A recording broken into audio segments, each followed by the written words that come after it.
Shalom, shalom, kohalayim la, Yahweh, Bahashim, Yahweh Shah, Bahashim, Kakudash. It's Revelation 6 and verse 6. It reads, "And I heard a voice in the midst of the four beasts say, a measure of wheat for a penny, and 3 measures of barley for a penny, and see thou hurt not the oil and the wine." All right, and this is talking about, in a time of famine. All right. So let's see what that word penny means, because it says a measure of wheat going into, food.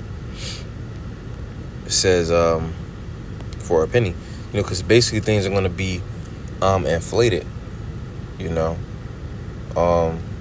Scripts say, they should think themselves to be in good case because, everything is so cheap upon the earth, roughly paraphrasing. So in the days before the hyperinflation takes place, people gonna feel like they doing good for themselves. All right, but everything is being inflated. But in the days to come, it's gonna be hyperinflated because you got supply shortages and the dollar is falling, it's crashing. All right, so this in this verse is a measure of wheat for a penny. But the definition of a penny is denarion. Strong's G 1220. Denarion. Denarion. Yeah, denarion. It says containing 10, a Roman silver coin in New Testament time. It took its name from it being equal to 10 asses, a number after 217 before Hamashiach, increased to 16, about 3.898 grams or 0.1375 ounces. It was a principal silver coin of the Roman Empire. From the parable of the laborers in the vineyard, it was seen that that a denarius was then ordinary pay for a day's wages. Right, so it says penny worth, pence, penny. All right, so denarius. But the point in this is a day's worth of wages. So that's how much inflation is going to hit the world. You can get a measure of food. The food's going to be rationed out, and it's going to cost a day's worth of wages. Some to that effect. It's going to be a day's worth of wages. So it's going to be a lot of money to get a certain amount of food, whatever they deem is necessary.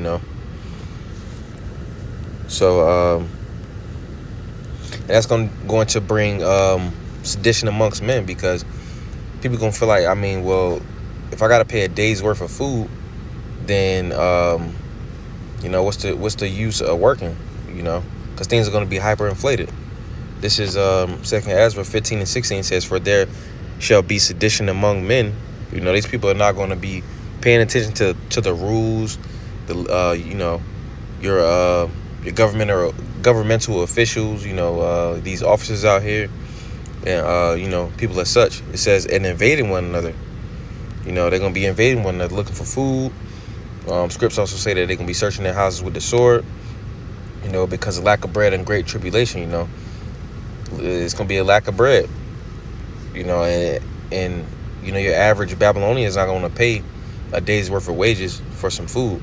All right, it says they shall not regard their kings, your so-called leaders. It says, nor princes, in the course of their actions shall stand in their power. We starting to see that. A brother made a video on how they just basically going into these trains and stuff while they're still moving, and he's taking stuff out of them. So the course of their action is going to stand in their power. They're going to be doing things that they want to do. Just running around these streets, wreaking havoc. So Lord willing, knows edifying. Call Halayim La, Yahweh, Bahashim, Yahweh Shah, Bahashim, Kagdash. Shalom.